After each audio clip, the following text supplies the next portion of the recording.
The majority leader, HMS Abonso, is not too happy with some moves made by his colleagues on the other side, particularly the minority chief, Muntaka Mubarak. He believes that the motion of rescission filed by the minority chief whip is not grounded in law. I think it's important to express disagreement with the chief whip for the minority in his own understanding of what the rules provide.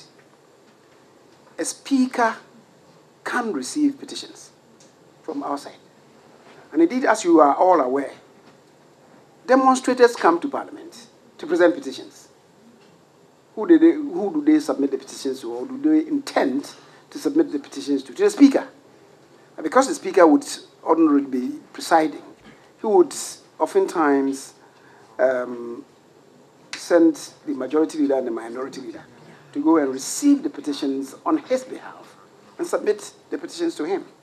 Once we receive the petitions, we relay same to the Speaker without any personal comments. Usually we will say to them that, well, the petitioning the Speaker will submit the petition to the Speaker. We can only assure that the appropriate steps will be taken to deal with the contents of the petition that you are submitting. When the Speaker receives such a petition, the Speaker is, within his remit, after perusing the document, to refer same to the appropriate committee for further investigation. So when my colleague said that he disagrees that the Speaker cannot receive petitions, I was wondering where he was deriving his strength from. Because clearly, by practice, by convention, speakers everywhere in the world receive petitions. And when they so receive petitions, they channel them to the appropriate committees in Parliament. He also raised concerns about the attempt to injunct the commencement of the implementation of the e-levy. His view is that the president has already assented to it and that it will be an exercise in futility if the minority attempts to injunct the levy. Well, I'll just say that the burden of proof lies on the minority to go to court and prove their case. The Supreme Court, I'm sure, no Supreme Court anywhere, indulges in processes and procedures relating to Parliament. That is their matter. Let them take it to court to litigate. But I believe that it will be a Herculean task on their part to convince and persuade whoever.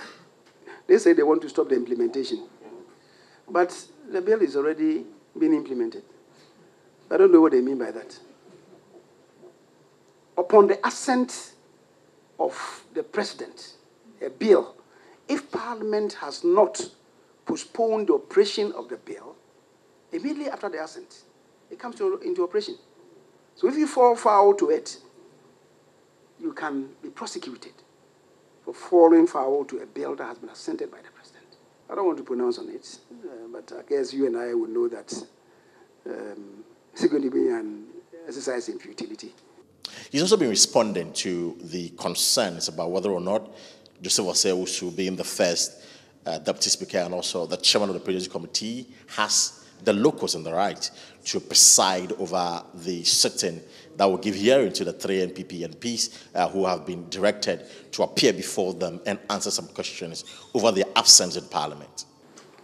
Now, I see a challenge in that matter because the first deputy speaker is named by the orders to chair the committee.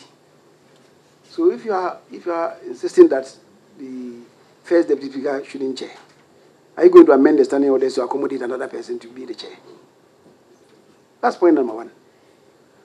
Point number two, if any member is conflicted, maybe so he has some interest in the business that is referred to a committee, that person can opt out to say that, no, this matter has come before us. I have a personal interest, so I'm opting out. Once he does that, for the caucus to replace him. And that's the rule. So unless maybe you don't know about that, if you say that way. The minority is yet to respond to the claims being made by the majority leader. For Joy News, I am Kwesi Parker Wilson.